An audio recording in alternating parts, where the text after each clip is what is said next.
gradually dismantle royal family and church when Prince Charles crowned king, says report. Prince Charles' ascension to the throne will offer a particularly opportune moment to have a debate on disestablishing the Church of England, according to a report by the National Secular Society, NSS.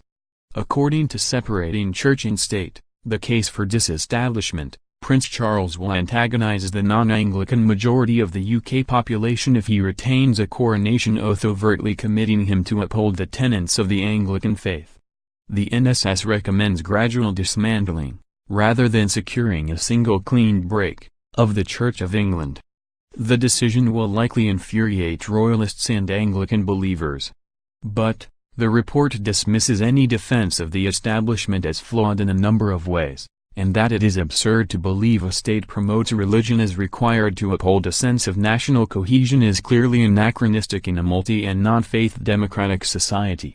The report said, the wording of the coronation oath, which implies that anyone not sharing the beliefs promulgated at the service are not to be included as full citizens of the state, does little, for an event that is supposed to unite the nation, to suggest any kind of inclusivity. The NSS's report cites several examples for disestablishment, such as in Ireland in 1871 and Wales in 1920. Also, since January 1, 2017, Norway has divested itself of an established church. As well as being head of state, the reigning monarch is head of the church and is the supreme governor of the Church of England and defender of the faith. The report acknowledges Prince Charles's reported wish to remain the defender of faith, rather than the faith. It adds, the traditional title will be antagonistic for the non-Anglican majority of the UK population. On the other hand, attempting to avoid this difficulty by adopting the title Defender of Faith will antagonize many supporters of the Church of England. It is also claimed the current stance of the Church on certain issues such as homosexuality, same-sex marriage and the decriminalization of assisted suicide are out of touch with the 21st century. The status quo, according to the report, creates inequalities and allows church leaders to impose their views on others.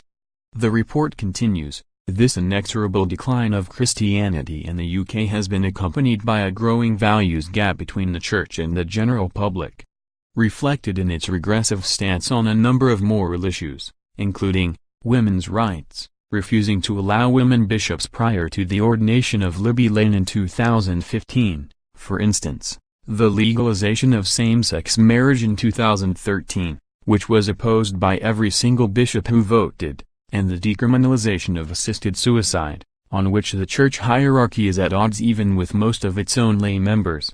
The report points out that only 25% of countries had a state religion in 2011 and, of those, a minority were liberal democracies.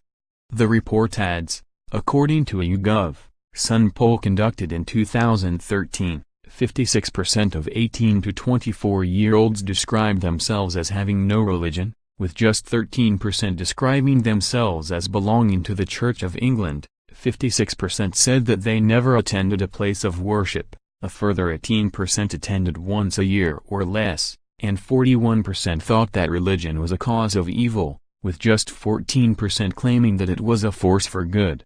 Anglican Christianity is closely intertwined with the British political system.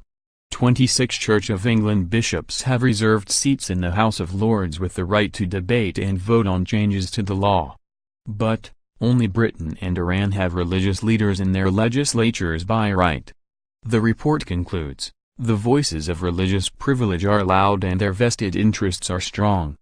But if the problems of the 21st century life are to be effectively addressed, and if Britain is to become a modern state rather than one in which Parliament continues to cleave to its medieval past, then the separation of church and state needs to be part of the solution.